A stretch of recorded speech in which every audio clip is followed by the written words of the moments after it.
gentlemen, please put your hands together. My honor and thrill to introduce Michael Colyar.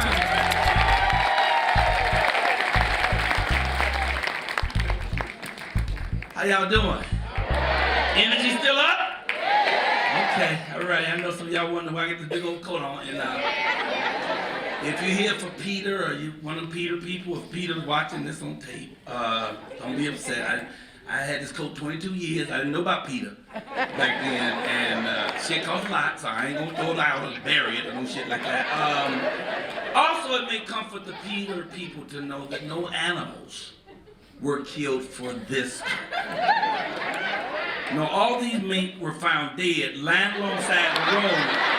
It was more of a gathering than a killing, and some of you may wonder why he's still wearing it. I'm cold. I know y'all used to this shit. Y'all getting this for real. Y'all used to.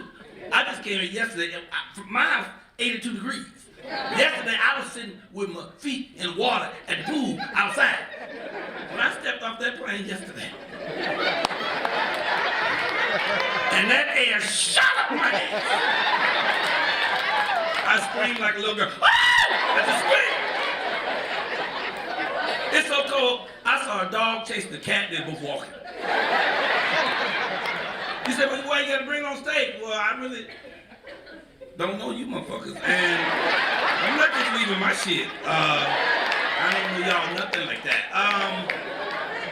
I love, before I get started, how the artists before me, I'd like to honor and salute them. You're great, great, great artists. All of you come up and tell you what they like, you know. Tori says she loves punctuality, you know, and told me I was supposed to be coming here at 6:45. Car got to me 6:55. I got here about 7:10. Did the rehearsal, supposed to happen at 7:36, and we started, show was supposed to start at 8, we started right at 8:16. So, and I like that she enunciated what she liked, you know. She liked punctuality, Karen like a big old dick. Dame got 2 wives, so she probably wanted a big old dick. But she loves life, and you guys came up here and did the damn thing. Can we have a big round of applause for all the artists that appeared before me? This stage, because I am honored to stand on the stage that the great Dick Gregory stood on. Dick Gregory was the truth. He was amazing, and when I came, this is the first time I've ever done storytelling, so I thank you for allowing me this, Satori. I came with my friend because I was in town doing a comedy show, and Dick was here, and he said, Michael, I'm doing storytelling, so I came over to watch, and I sat right behind him as he sat there, and then he came on the stage and did that thing, and I was like, oh, I have got to do this, and you made a dream come true by bringing me. I'm gonna take the coat off, but I'm not gonna, I'm just leaving.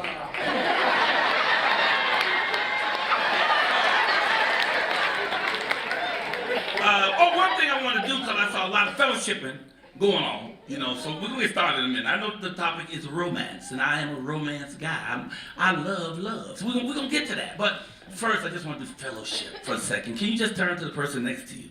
Turn to the person and touch the person next to you and say, don't touch me. Don't touch me. You don't know me like that. Lady, if you don't get your hands off me, you better. Just don't touch me like that. I just want to... The topic is romance, and I loved your story about your husband to be. Oh, about the diamond. In case you don't know how to choose diamond, just get the biggest one. As long as that shit is clear, get a big one. I'm hoping things work out perfect, but if you don't, you want a big ass diamond. No, me and my woman, we have $5 million life insurance on each other because there's nothing more comforting if you lose your loved one. There's nothing more comforting in your time of sorrow than some cold cash. Let me tell you that. If I die, my woman's a shopper. I can tell you that right now. She's a shopper. My woman can smell a clearance. That's 40% off. We just start walking. But we're gonna get to that. We're not there yet because I gotta tell you, I'm going through something. I didn't get a chance to tell you, Satori. My show's gonna be thrown off a little bit. I'm going through a little something. And I'm gonna share it. Okay. I'm bloated. Okay, now, I'm not, I ain't the only motherfucker, don't make me point. I'm not the only one in here bloated. Some of you don't even know it. You just snuck up on your ass. All of a sudden your shit is tight and you don't know what happened. Some of you sitting here don't know you're bloated. Let me give you a way of telling if you're gaining weight. If you can see the inside of your pants pocket, you start to gain weight. If the pleats in your pants deplete, you starting to gain weight. Big dude, you see me talking to you. That elastic in your drawers roll over a little bit like that. You starting to gain weight. Now me, I know my problem. It's food. I want to take an opportunity to thank a man, Chef, what was his name? Chef Rod? What's Donald's last name? Stuttervin? Chef Donald Stuttervin. He has a restaurant here called 1917. If you have an opportunity, go there. The food was it amazing? We ate there this morning. It was, the food was off the chain. He made an omelet and then gave it to me for free. People, free food tastes better than regular food. I don't know if it's the ingredients or the preparation. I don't even put no seasoning in free food. I just eat it quick before somebody changes their mind. And I met him at the Griot, which is amazing. If you haven't been to the Club Griot, you want to go over there. It's amazing. They're rolling vinyl. They're playing albums, man. And the people who ain't hip don't know, but that's the hottest thing right now. Albums are coming back. Get you a turntable. Albums and hearing the music in its purest form like that is off the chain. You walk in there, they have the coldest music, nicest people. Our husband bought me a t-shirt, gave me a t-shirt. Free, once again, free shit. And then the guy from the restaurant bought me another one because I had to get one because Griot, as you know, is a storyteller. And all this is full circle because here we are, here to tell stories in a storytelling forum. And it was just, all of it it all just came together. So I thank you, I thank you, I thank you. I know why I'm bloated. No, I hate the liars. You know, the liars. Oh, my fat. On big bone. Motherfucker, your bone ain't no bigger than nobody else's bone. Now you got some big ass meat wrapped around my bone. Act like it is what it is. It was the food. I know it is for me, because you folks, y'all got a restaurant around the country I keep going to. It's killing me. It's called, excuse me. Mike, come on, talk. You gotta stop that. Thank you. It's called Cracker Barrel. Anybody ever eat a Cracker Barrel? I love Cracker Barrel. Now, at first, I wasn't going to a motherfucking restaurant called Cracker Barrel, okay? I'm from Chicago's Project, Southside. Rob Teller, I'm 1415 South State Apartment 909. Now, where I come from, we don't fuck around with no cracker and a barrel full of cracker. That's a whole lot of motherfucking cracker. So when they said we going to Cracker Barrel, I said, I ain't going to Cracker Barrel. He said, yeah. I said, I ain't going to the Cracker Barrel, because I feel like that. If they call it Cracker Barrel, it's going to be a bunch of white folk saying negative stuff about the black folk. It's the opposite. These folks so nice at Cracker Barrel, you think they up to some shit, you hear me? As soon as you walk through the door, how you doing? How you doing? They do listen, if you gonna go to Cracker Barrel restaurant, walk fast, okay? Because the only way you can get to the restaurant is if you walk through the Cracker Barrel store. Yeah. The Cracker Barrel store has every type of candy known to man. They got sugar baby and sugar daddy. They got moon pies in the goddamn box. Anybody ever had the blueberry pancake from Cracker Barrel? Woo! The blueberry's so plump and juicy, you bite into them and the juice squeak inside your mouth. And the pancake's so light and fluffy, you got to put syrup on them to keep them motherfuckers from floating to the sea. Now I'm working on it. I don't believe in complaining about things me she gonna do something about that thing. So I hired myself a nutritionist. Yeah, first thing he had me do, take all the white out my diet. No salt, no sugar, no flour, no white people. Then he got me jumping rope. Anybody jump rope? Next time? Anybody jump? See, when you jump rope, it tightens up your whole body. You jump rope for 10 minutes, it's the equivalency of 30 minutes of jogging. I've had my rope 13 weeks. I ain't fucking touch it, but I believe it. I believe it. But here's the thing I'm doing. Look here. This is what I'm doing. That's really, listen, this is what I'm doing that's really heavy. They got me on a thing called a colon cleanser. Anybody know what that is? Okay. Everybody in this room has a thing inside them called a colon. Okay. This motherfucker, 12 feet long, I'm 5'9". Listen, 12 feet long, runs through your entire body, and everything you've ever eaten in your lifetime has gone through this colon. Now, over the years, some of the food has stuck. You've been sitting in the same place for a year. Sir, at your house, you got a sink. Okay, the pipe goes under the sink. Water goes through the pipe. Sediment sticks to the side. Okay, basically, technically, everybody in this room, full of shit. Right now, okay, just full of shit. Now, the only way to move the shit along is with a colon cleanser. Now, the one they got me on is called a super cleanser. I don't even call it that. I call it shit quick, okay? Because I'm shitting 9, 10 times a day. It's just tender. It's just tender. But here's the good news. I will not be farting while I'm on this stage. I am terrified of the possibility of a fart. If I think of a fart, I'm gonna run the hell out of here because I don't know what's really gonna happen. In fact, if all of a sudden I take off running, don't take it personal. It just means I got some shit to do. Now, one more thing, and we're gonna get started. Love is not always linear. You know, something you can't, a lot of people just hope they're gonna find that one love in their life. That's gonna be it, and life's gonna go off bells, everything will be perfect. Sometimes you gotta go through some things. I had a friend. Well, he wasn't really a man, he was just a head. Yeah, ma'am, you got to swallow that and spit that out. You can't keep rolling that around like that now, that's nasty. Anyway, this guy, it wasn't really a guy, he was just a head, okay, he was a head. And he was rolling around his house, right? He's bored. He decided to roll down to the park. So he rolled down to the park. When he got to the park, he rolled up to the water fountain. The lady was drinking some water at the water fountain. So the head says to the lady, "Ma'am, you're beautiful. Will you marry me?" He said, "Marry? You ain't nothing but a head."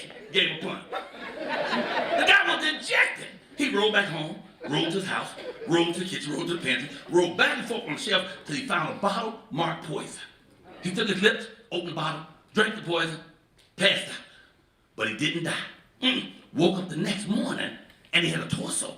Yeah, a head and a torso. Ooh, he's feeling good. So he slumped on back at the house, right? He slumped on back down to the park. He slumped up to the water fountain. He slumped up to the woman. She must be thirsty. She's still there drinking. Anyway, he slumped up to the woman. He said, "Miss, will you marry me now? I got a body."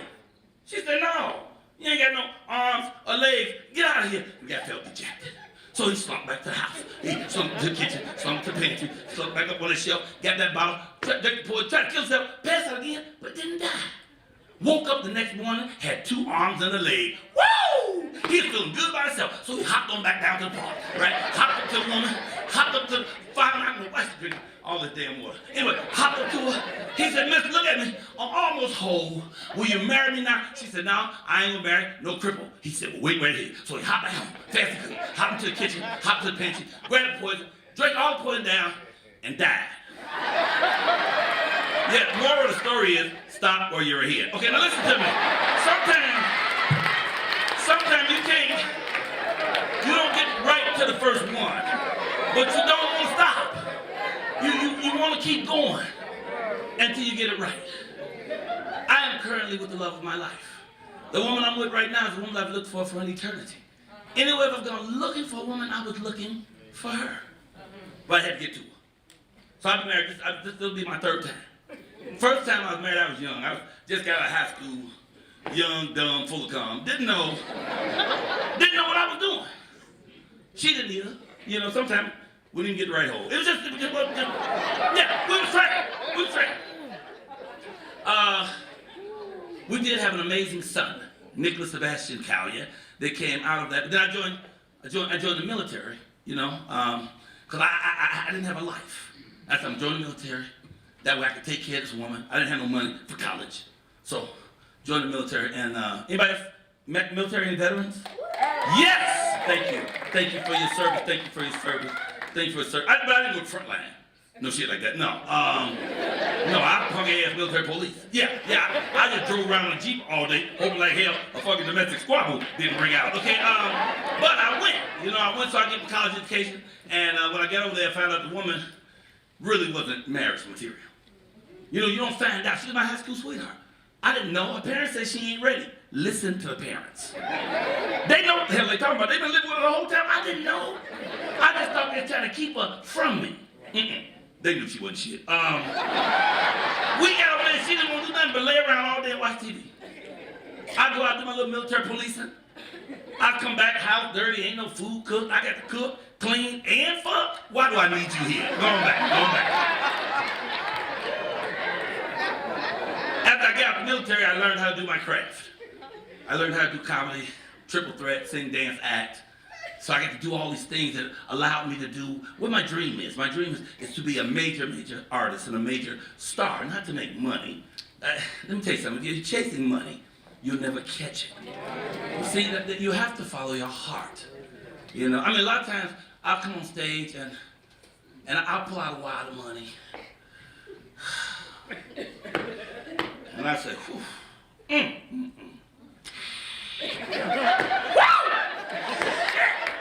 I sure do love you. Then put that back in my pocket. How many people thought that was rude, absurd? Money hurt your ass. Money hurt you because you're scared of money. You ain't be scared of money. Money ain't the root of all evil. Money ain't God. Don't treat it like that. But money is the lubrication of life. Shit, you can't actualize your dreams if your ass can't pay your rent. So, it's important. It's important. But you gotta do a thing because you love a thing. The topic is romance. Romance, you get there by a road called love. And the love that I have first is my craft, my art. I want to be the greatest artist I can be because if you follow your heart, then God is your supply. For where does God reside? Except the center of your heart. So the closer you get to your heart, the closer you get to God. And so everything else comes to you. If you do what's in your heart, you don't have to think about money. People will bring you wheelbarrows of money. You won't be able to spend your shit. You won't have no place to put your shit. So you follow your heart. And my heart is the craft. So the craft took me to California, where I wanted to go.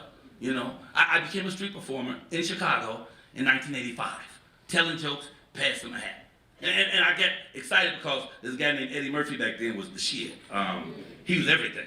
He had the best comedy show, Saturday Night Live. He was a star. He had the biggest movie, Raw, biggest movie film, Raw, doing movies. What the fuck? I have a red leather suit. Anyway, he was getting all that. By just telling jokes. So I gave me some Red Fox albums, went in my mama's basement, and learned jokes. Until I was so good at it, like, man, horses talking to a zebra, rapping to a zebra. Try to pick the zebra up.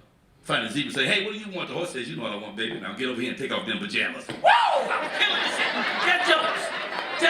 Just learn little jokes. The waiter, every day this waiter would bring the soup to the man's table and he had his thumb in the damn soup. The man got tired and said, hey! Fuck you keep putting your thumb in my soup. He said, oh! You mean this thumb? Oh, I got arthritis. Yeah, I got arthritis in this thumb. And the doctor said, I gotta keep that thumb warm. The customer said, well, you can stick that thumb up your ass. He said, yeah, that's what I do right before I get the soup. Anyway, so I started learning jokes. Past my hat, and I became like one of the best street performers in Chicago. But then winter came. Wasn't nobody trying to hit no jokes on State Street in December. So I packed everything and went to California. So when I got to California, I found Venice Beach. And on Venice Beach, I made my bones. I spent 9 years out there. 5 hours a day, every Saturday, Sunday, telling jokes, past my hat, making 6 figures a year, weekend only. Telling jokes, I was hitting my niche. I was doing the thing I wanted to do. And while I was there, I met the second love of my life. Brooks Jackson. Brooks Jackson was a flight attendant when flight attendants still look like flight attendants. Y'all remember that? They almost look like models. They was young, slim, and sexy. Not no more. No, now you might get Hilda, Maud, Ryan. You don't know who the hell you are. But she was beautiful, sexy, and we hit off right away. In fact, it lasted a long time. We were married for 24 years. We've been together for 28. You know, but it was a good run. But when a thing is over, a thing is over. It didn't get over immediately. You know, I got in a relationship, everything was going good for a long time. Everything was working out, and I started making money. Some of y'all know I wanted this show called Star Search, and so that gave me a lot of popularity. I mean, because it gave half to the homeless. It wasn't that I wanted the show, but giving it half to the homeless made everybody come out. So they came out and they saw me on Venice Beach, HBO, so they gave me my own special. So now I'm making money, and I'm building these big houses, I'm with all these stars and stuff, but you know, with money, sometimes. And this time it came in the form of drugs. Oh yeah. Robin Williams said it best. Cocaine is God's way of saying you're making too much goddamn money. Okay, so I mean, it started out simple enough. First I started smoking a little weed, you know, then a little blow, then a little more. Woo! Then I found that pipe and I was getting fucked up. That first blast, woo! Ooh, it's a motherfucker. It gave you a euphoric spin. You know, you just couldn't wait for the next one. You hit that next one. Woo! Shit! Then paranoia kicked in. Shh. See that? You know, I hear people all the time talking about their addiction. Oh, my life was so bad. Now, man, I was getting fucked up. I was partying. I was partying my ass off there. I was getting down. I was a hardcore motherfucking addict too. I was one of them crackheads that couldn't understand how the fuck we gonna stop getting high and there's still dope on this plate. You get that razor blade. I take that razor blade, I cut it up real good, you know, smush it around right there, put it in the pipe. Then you gotta clean it. That's that residue. Yeah. Ooh, I fucking kill for residue. I can make a crack pipe out of anything. Piece of glass, Coca-Cola can, Tampax, car antenna. Yeah, you came out in the 90s and your car antenna was gone. Motherfucker, that was me, you know. Oh, man, I smoked so much goddamn crack. One day, I broke into my own damn house. I ain't bullshit. I was halfway at the door with the TV.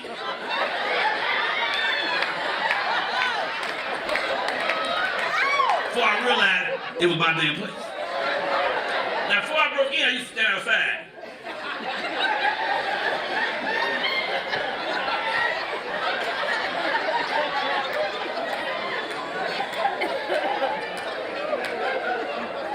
Encase the joint.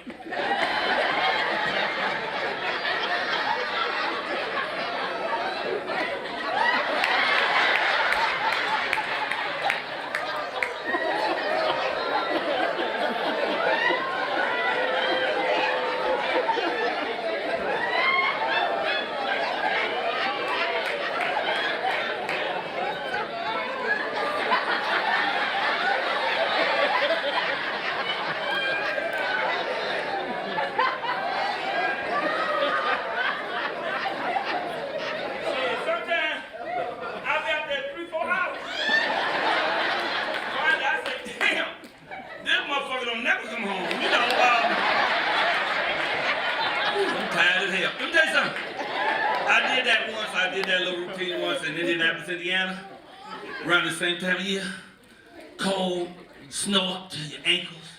I jumped off the stage, ran straight down the aisle, made a left, shot out the exit door. That motherfucker closed and locked. I was out there about 15 minutes. People thought the funniest shit in the world. I couldn't figure out how to fucking, I almost had double pneumonia, but I got a standing ovation. Anyway, and the drug thing, you know, sort of interfered with my marriage. Things weren't really working out, you know. Things sort of fell off. Love is not always linear. So things sort of fell off. My woman was happy, just relaxing, enjoying the good life, and I wanted more. And I wanted a daughter. You know, when I met my wife, she promised me she'd give me a child. But once we got married, she changed her mind. I found in having these conversations with people, women do that shit a lot. But I still wanted what I wanted. I had a son, and I was determined that I'm gonna have a daughter, so I went out looking for a woman that's gonna be fly, hot, wild like me, and would be willing to give me a daughter. And I found a woman, Denise, and she was awesome, and she wanted to do it. She was doing the same things I was doing, and she was willing to give me this child, and she got pregnant, but it was wrong. I shouldn't have went about it that way. No, sir, I shouldn't have been fucking that woman. What I should have done is taking my wife to a therapist, one of them marriage counselors, told him the situation, so he could have said to her, you need to give him that goddamn baby, like he asked for in the first place, and it wouldn't be no problem. That's not what happened. What happened was she got pregnant, and I only had one rule, please, whatever we do, we're not gonna hurt Brooks. I'm gonna go to her myself and tell her, that I'm leaving, that I'm coming to you with my baby. But before I could do it, my girlfriend, and let me tell you something, pregnant girlfriends just fuck up happy marriages. Anyway, my girlfriend, I'd like to say I saw that on a t-shirt. That t-shirt belongs to a friend of mine named Corey Holcomb. So when this airs nationally, I don't know if anybody say Michael stole Corey Holcomb's joke. The shit just fit right there, so I'm borrowing it. Okay, anyway, and I'm gonna call him tonight and tell him before you motherfuckers do. So she got pregnant, and I was gonna tell Brooks myself, I wanted to break it to her gently. But before I get home, my girlfriend, and what I found is an act of betrayal, called first. Left a message on the phone. Brooks, this is Denise. I'm pregnant with Michael's baby. Click! Okay, well, I guess I had to tell her now. Okay, so I get to the house, and I told her, and she passed out. I ain't never seen nobody pass out. I saw people drop dead, but I ain't never seen nobody pass out. So anyway, when she woke up and realized what the situation was, she said she'd forgive me if I never saw that woman again and never saw the child. And I had to go for it because I felt guilty and I felt wrong. And I said yes to that, and so we continued on trying to have a life,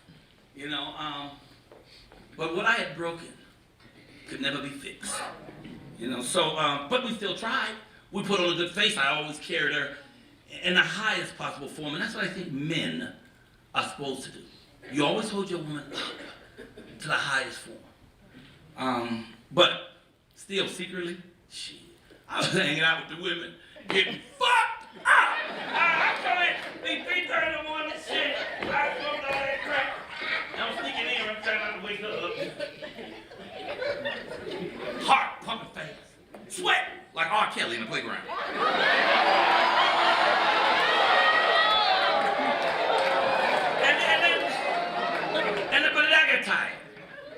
I got tired of the sneaking in, tired of the lying, tired of breaking her heart, sick and tired of being sick and tired. So I went and called Cocaine Anonymous. Hey, I'm fucked up! And they said, don't worry about it. Come on down, we got a meeting on Saturday. So I came to the meetings, and I got into Cocaine Anonymous, so I started getting well. And I did good, too, for about 8 months. And then, I started missing crack. Anybody ever miss crack? Anybody?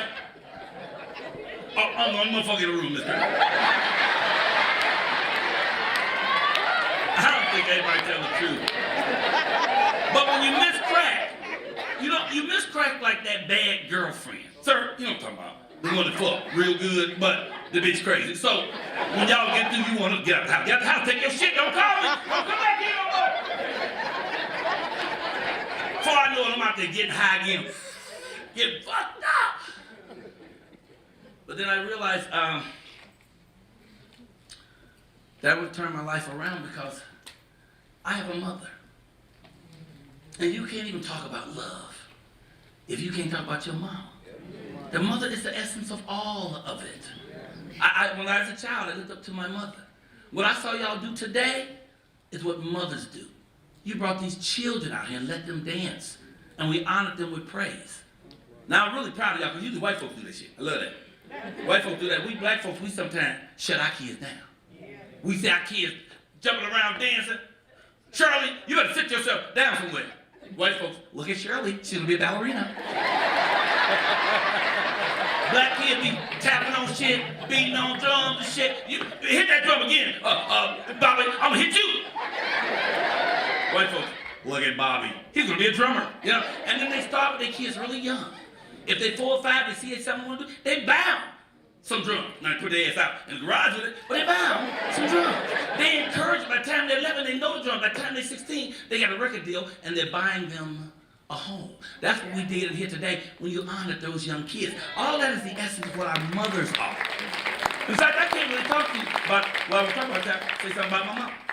But I can't really say nothing about my mom until I say something about your mom. So let me just start with your mom. Your mama is the greatest family member you'll ever experience. Oh, your father's cool, your brothers and sisters all right, but your mama's the shit. Let me tell you something, your mama believed in you before you believed in your damn self. And for many of us, mama is the first God any of us ever knew. Oh, you got these people calling themselves your ride or die friend. Shit. Get in trouble. See if you can find them.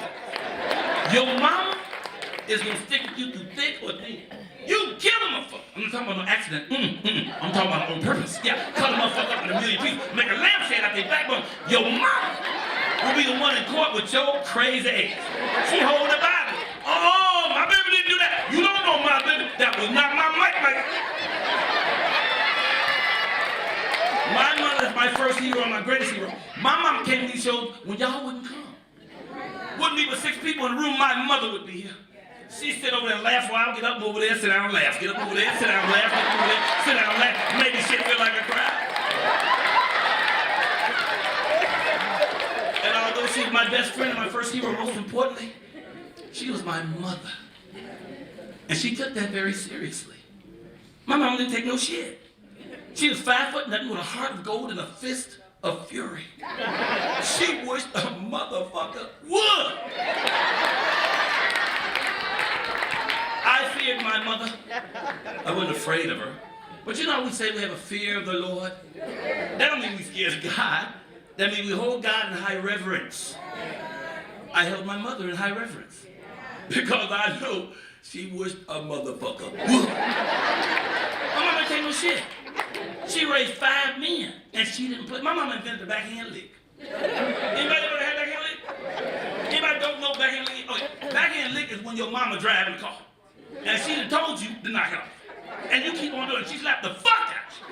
She gets you with all 4 knuckles, and don't even throw the car off. Ah, say it again. Say it again.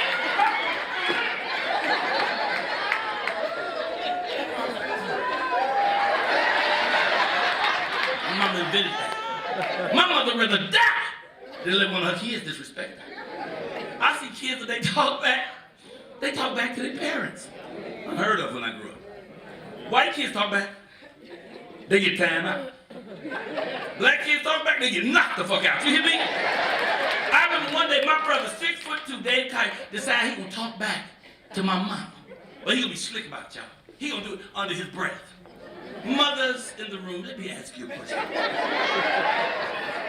Do you have a second sense where you can hear what your children are saying 2 and 3 rooms away? Damn it, I thought so. My mom was way down in the living room. She's watching television. She's watching World Wrestling Federation. My brother was in the pants. He had a big old mirror. He was getting dressed. He was always splendiferous. I don't even know what it is my mama told him to do. But he decided he gonna say some mumbly, disrespectful, under his breath shit like, got a lot of nerve to talk to me like that. She better shut the fuck up. Shit. Woo! She better be lucky I love her, else I choke the shit out of her. And my mother heard it. My mama come run from the living room, through the kitchen, through the pantry, wrap her arm around his neck, threw both her feet in the air, and slam that motherfucker to the ground.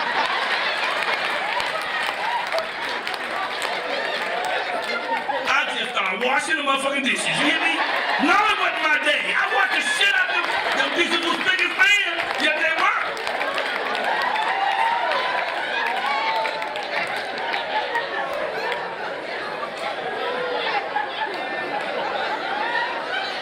But my mother loved us. My house was full of love. And so I come up loving and respecting women. I might say bitch once or twice in my comedy act, but it's not part of my show. You don't hear me saying that. You don't hear me in a conversation with nobody ever saying that. My mother wouldn't have that. I love you and respect you too much. Men always complain. My woman don't treat me like a king. I am. That's because you forget to treat your women like the queens they are. I'm in love with a great queen. Her name is Kelly. Kelly McCann right now. But we engaged. Big ass ring, too. I can't not marry her. Else I'm gonna have to kill her, because I'm gonna need that ring back.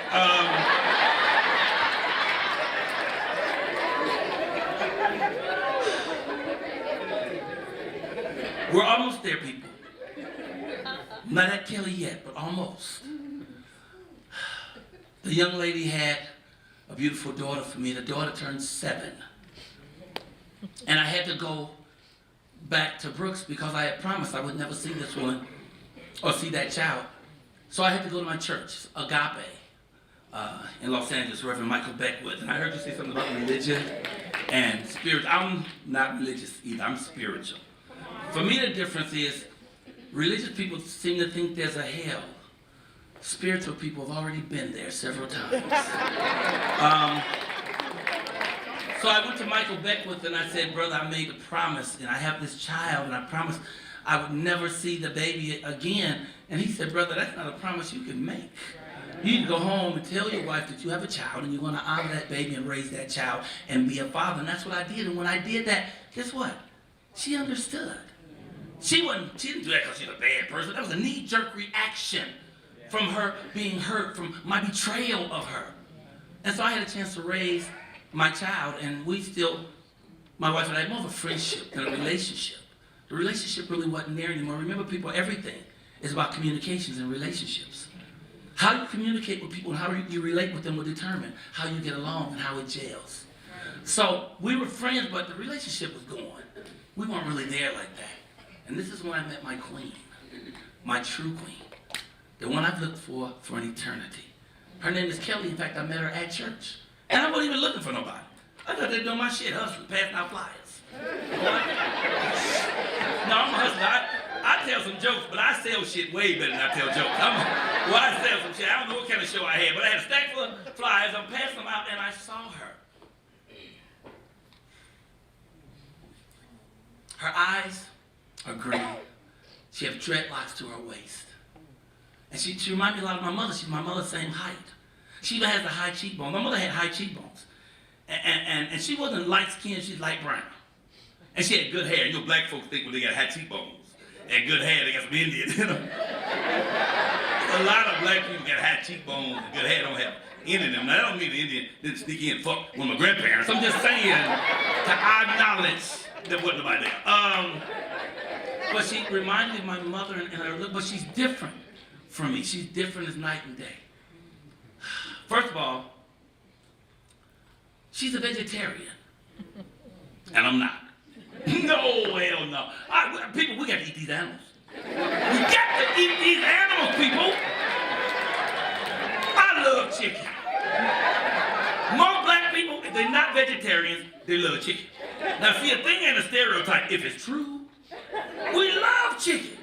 Right, but let me tell you, they have a thing called mad cow disease. Black people ain't say shit. Have a thing called swine flu. We ain't said motherfucking thing. Let them fuck with them chickens. It's gonna be an uprising and a revolution. People, when I eat a chicken, I am doing the Lord's work. Let me explain myself. God created everything with purpose. What's the purpose of a chicken if it's not to eat the chicken? Chicken ain't gonna do shit for you. Chicken can't bring in newspaper. Chicken can't protect your house. You can't even make a fucking chicken coat. You can't do shit with a chicken but eat the chicken. When I eat a chicken, the Lord smiles.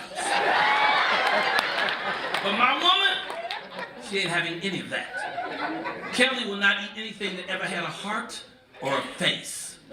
She rationalizes that she doesn't want something to scream out in terror just so she can have a sandwich. And I get that. I get that, you know, because I had an experience at a Wolfgang Puck restaurant. Have you ever eaten? Anybody ever eat Wolfgang Puck restaurant? I went to Wolfgang Puck restaurant, nice one too. Chinois. And you could sit right at the counter and watch them make the food. On this particular day, the chef had a high flame and he set the skillet on the flame, thin skillet, and he filled it with olive oil. Very healthy, olive oil. Then he took a live crab and set it in that hot oil. And it screamed out and died. I thought this was cruel as shit. I've never seen it in my life. But when I dipped it in that sauce, side on the coleslaw, please. You know, but my woman ain't having none of that. My woman won't let me kill anything that's crawling in the house. If I find a bug, I gotta put it in the cup, take it out back, and release it. First day I met her, we was walking. Not first day, about a month after we really got together. Because I tell you, when I first met her, I was still married. And I told her I'm getting out of it. And when I met her at church, we just talked, and I just like, my God, I was thunderstruck. This bad motherfucker. I've always loved to know somebody, meet somebody like her, all natural, beautiful, everything. And I just gave her one of my cards. I didn't expect to hear from her. You know, about 4 days later, I heard from her. But I didn't know who the fuck she was. I talked to a lot of people. I passed out a lot of flyers and cards. You know, I'm trying to get the job. And so when she called me, she tried to describe herself. And I, oh wow, dreadlocks, okay. Are you in Facebook? Yes, I go to Facebook. Let me just say something about Facebook. Everybody can't be my Facebook friend. Okay, let me just say, first of all, you can't be my Facebook friend if your picture ain't on Facebook. It's called Facebook, motherfucker. You ain't have a face? Don't put the shit. You can't be somebody else. Your name can't be Robert Jenkins and you put Eddie Murphy's picture, okay? I don't want to see a picture of your pet. And if you some fella that's all buff as shit with your shirt off and oiled up, no nigga, you ain't my friend. No, everybody can't be my friend. No. So I said, are you on Facebook? She said, yeah, I went to Facebook and saw her. And I was like, oh my God, this is the woman I've been looking for. Forever. No, forever. No, I kid you not, forever. She is so kind. She loves me so deeply that it humbles me and it excites me. I don't need a motherfucking alarm clock to get up in the morning. I pop up in the morning ready to go. I'm walking 35% faster. She is giving my heart something extra to throb about. She a bad motherfucker. If I wasn't me, I would have been her. Now I say that everywhere I go, because she expects, but that's not what's important. What's important is, she is to me what I believe a woman is supposed to be first and foremost to her man. She's my friend. So whether I get it right or fuck it up, she will always be by my side and with me and in me and ask me, and so I can walk on water and fly through the sky because she's already here. Then when I first met her, I told her, you know, that I'm married, but I'm trying to get out of it. Then we started seeing each other. You know, people always tell you that shit. Oh man, I'm married, but we're working on it. You know, but it was the truth. I was there, but just the shell of me, my spirit, my heart, my soul wasn't there. And I see that it could be with her, and I was telling her. So we started seeing each other. And the first time we made love, she cried like a baby, like she had lost somebody. At first I thought it was that big old dick, but no. She cried. I'm sorry, that should be more sensitive. I'm sorry. But she said, and I'm gonna need a copy of this. Okay, anyway, this is good. Someone is coming off the top. Okay, anyway, no, she sat in this bed and cried as though a relative had died. I mean, she cried violently. And I said, why are you crying, baby? And she said, how can we do this? We love God. We love our church agape. We love Michael Beckwith. We're supposed to be trying to do the right thing. How can we do this? And I'm like, well, because we love each other, But I'm in a situation that I gotta get out of. I've been with this woman 28 years, married for 24. I'm not just gonna kick her to the motherfucking curb. You're on your own. I've done everything for her. I've raised all the money. I gotta make sure she's okay. That might take me about 2 years. And she's like, well, I'll try to wait, but I'm not sure. About 6 weeks later, I was like, you know what? I don't think it's gonna take no 2 years.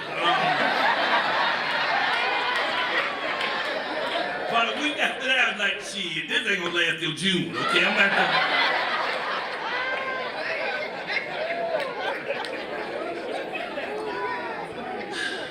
And when you're in a relationship, and you want to talk about romance, it's a job, man. Relationships is a job. And the job is to love each other up and lift each other up all the time. It's not part-time, not every now and then, all the fucking time. I give my woman cards, shit, almost every week I give her cards. If I ain't got no other card, I give what the fuck they got. They got an Easter card, and it's near December, I don't give a fuck, I get an Easter card. And she'll love it every time. She'll never get tired of that. Young men and older gentlemen here, buy your woman flowers, man. Every grocery store sells flowers for $10 for a bushel of roses, 12 roses. You don't got to tell them it's $10. Shit, take the fucking price tag off, take the paper off. And come home and give them the flowers. Now, if you cut an inch off them flowers every day and put them in fresh water, that $10 investment will last 5 days. You know how your woman gonna feel if she get up every day and she walks in the kitchen and see them roses opening up and becoming more beautiful? Oh, you're gonna get some special shit. And let me tell you this. If your woman ain't worth $10 goddamn, you need to change women. You got the wrong motherfucker. $10. It's easy. I always do fly stuff for her. I went out, ooh, you gonna love this. I went and got a chef to come and cook for us a lunch, okay? To do a vegetarian lunch for my queen. And I said, first of all, don't come with me in your damn street clothes, okay? You need to wear your cooking smock, your hat. You know, you got an assistant, bring your assistant. Don't bring that shit here cooked. It's a kitchen. You come over here to do some chefing, okay? So we laid the table out and everything. She printed a beautiful menu with the meals on it, you know, and then she even put on the back the ingredient of everything because she know my woman's a vegan. And my woman's real, oh gosh, she's real touchy. I'm scared. In restaurants, I'm terrified. The shit she be saying, the waiters, I know they gonna fuck us up.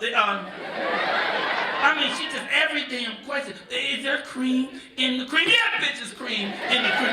They be mad. Waiter be standing there like this. And I keep telling people, please, don't play with people who have to bring you your food. Y'all used the word dick several times. Some are gonna say, I put my dick in most salad. Oh, I'll give a whole new meaning to creamy chicken. Let me tell you something. Don't play with your waiter. She played with the waiter. Don't do that shit. I can't eat now. I'm not eating now. No, I'm just gonna have my beverage. But so they came and they made this menu. And the menu was perfect. And it listed everything. And she took it and was so blown away, she framed it. It's on the wall. This cost $135. They know a lot of money. I'm always ooh! Gotta tell you what I did for the 5th anniversary. I went down to the tattoo store and got the words, I love you, tattooed to the old ding-a-ling. I get to the house, I whipped it out, I say, happy anniversary. She read it, she said, ain't that a damn shame. First you want to tell me how to dress, then you want to tell me how to cook, now you want to try to put words in my mouth. Okay, people, I'm playing. But in relationship, you better play. That was one of the keys that you mentioned today, which let me know you're going to be so successful. Your man get up and sing, a horse is a horse, of course. You play, you dance, you do things for each other. You remember the child within you, man. And you share and you love each other up for no other reason. There don't have to be no birthday and that shit. Just because you woke up and when I wake up and see my queen, I'm in heaven. If she smiles at me, I'm done. Stick a fork in me. I'm done. That's why the first thing I do when I get up in the morning is I say my prayers. Well, I brush my teeth first because I don't like to talk to God with a dirty mouth. But then I pray, but my prayers are always prayers of gratitude. I'm not begging, oh God, give me that. I'm not begging God for anything. God wants me to have what I want to have. That's why you have to be careful what you ask for. Because the universe is going to give it to you. So I don't get up begging for this and that. I get up saying, thank you, God. You know what? God woke me up this morning. He didn't have to do that for me. That was pretty damn nice, and I'm awfully grateful for that. But then I thank him for my queen, man, because it's about balance. In the Hebrew faith, they have a book called Talmud. Talmud said that God created all souls as perfect halves. And when you find your half, it's called a beshirta. If it's a man, it's your beshirt. Once you find your halves, you become whole. And your heart sings a royal song, and you never have to look again. And people say, well, was that true? How come so many divorces? But you didn't find your beshirta. You just settled for some shit that was close. I have found my beshirta. I have found the woman who makes my heart sing a royal song. So I don't have to go looking nowhere. I ain't interested no more. Everything I want is where I reside. All she has to do is look at me, and I'm done. I call her and hear her voice. I'm through. I'm thinking of some shit right now that I can do for her right this minute while I'm talking to you. I be shopping for her all the time. She be tired of me. Where am I gonna put it? Let me tell you something. I bought a fucking bear, a teddy bear this big. She made me sit in the garage. Where we gonna put it? Cause I'm bringing shit home every day. And what is she doing? The same thing. Loving me back, loving me up, lifting me up, remembering this God first, having fun with life, kicking what. You're supposed to live this life. You're really supposed to eat what you want to eat. Fuck. When you want to. Get in the water. If you don't swim, goddamn, walk out there. Live this life, man. And when you can find your perfect mate, Satori, which I think you've done, Karen, Dang, did you do it? You did it twice. Okay. She said 2 wives. Shit, I don't know. I'm just working with what I got here. When you find the one, then life becomes a royal dance. Don't live your life being sorrowful. Don't be regretful. God created us to have a great time, to live this life. Anybody tell you that you got to suffer for God? They a motherfucking lie. They lying. God ain't never said that. There's no Bible that says that. Show me that shit. God didn't say that. We don't have to suffer. Everything we have is on this planet. Once we learn to start loving each other and giving to each other, there'll be so much for everybody that we'll have to store things away. It's about love, and love is God. The word is interchangeable, and if you want it, you have to be it. A lot of people want to be your friend, but they want a friend, but they don't know how to be one. Well, I don't know if I don't have no friend, because motherfucker, you don't know how to be one. You have to be kind to get kind. You have to be love to get love. And when you find the right one, Satori, Karen, Dang, when you find the right one, nurture them. Love them, hold them, squeeze them all the time. Be thinking tonight, what can I do for them tomorrow? This gonna blow their mind, it's gonna surprise them. Write a love note with soap on the mirror. I'm gonna lick the shit out of you tonight. You ain't even got to do it! Put it on the mirror anyway, see some shit come out. So, in closing,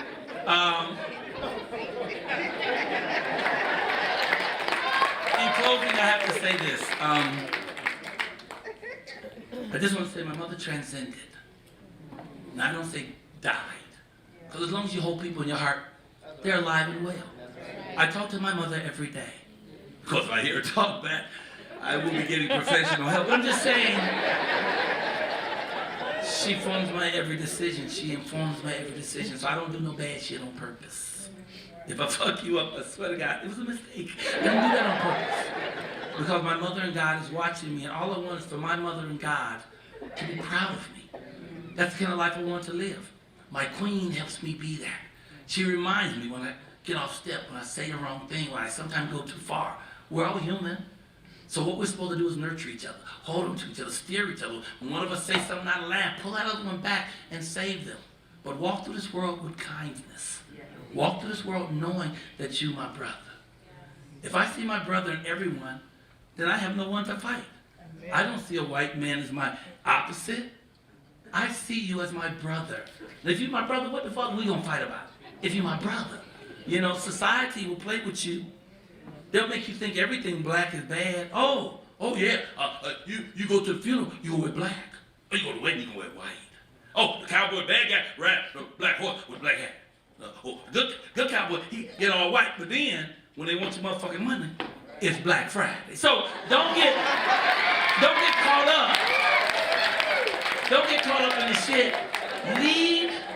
Lead with your heart. Remember that love is not linear. There may be bumps and things in the way that throws you off, but stay on your path. Stay on the path of love. Keep God first. I apologize to anyone who's offended by my words, but God created all of them. Every one of them. And he knows my heart. God knows what I'm talking about. And let me tell you, we agreed that motherfucker is motherfucker. In the beginning, we didn't have words. A rock was a river. I got river. We all agree, I got river. Then somebody say shit, why don't we call it a chill? And so we agreed to these words. But to label them good or bad, you ain't gonna find no word and no religious doctrine which breaks down what's the bad words and good words. That's people trying to control you. If I have been able to deliver my message, it does not matter what the words are. Either you got it or you didn't. And if you did, you had a good time, you learned something, and you had fun. And if you didn't, God bless you anyway, because I'm gonna keep on saying this shit because they pay me too much money to stop. So I want to say thank you. My queen is so awesome. I want to say thank you to Satori Shakur, to my friends who shared the stage with me, to great people like Dick Gregory, a great man, to this institution that's here so we can come together and tell stories. If she say y'all want to tell a story, come up and tell a story. Shit, none of us know what we're doing. I ain't never did this before. Karen, this your first time? No storyteller? We ain't got a fucking clue. It don't matter. Just stand here and tell your truth. Because if you tell your truth, 86% of the people in the audience have experienced the same things that you have. And they will resonate to you. They will feel it. They will get it. And they're going to be all right. And if they're not all right, that's all right too. Because everything's in divine order.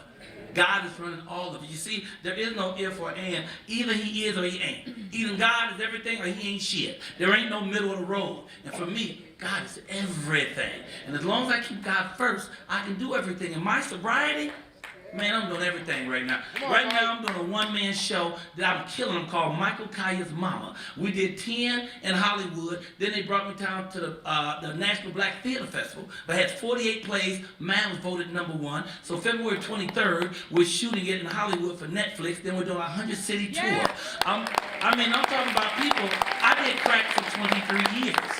As of March 1st, I have 7 years of pure sobriety. And if I can do it, anybody can do it. Well, all you have to do is keep God first, stay close to your heart, and if you want romance, it wants you. Everything you're seeking is seeking you. Just get out of your own way and let it come. My name is Michael Colyar, and I hope you enjoyed yourself. Thank y'all. You can follow me on Twitter. You can go to my webpage, The Real Michael Colyar, and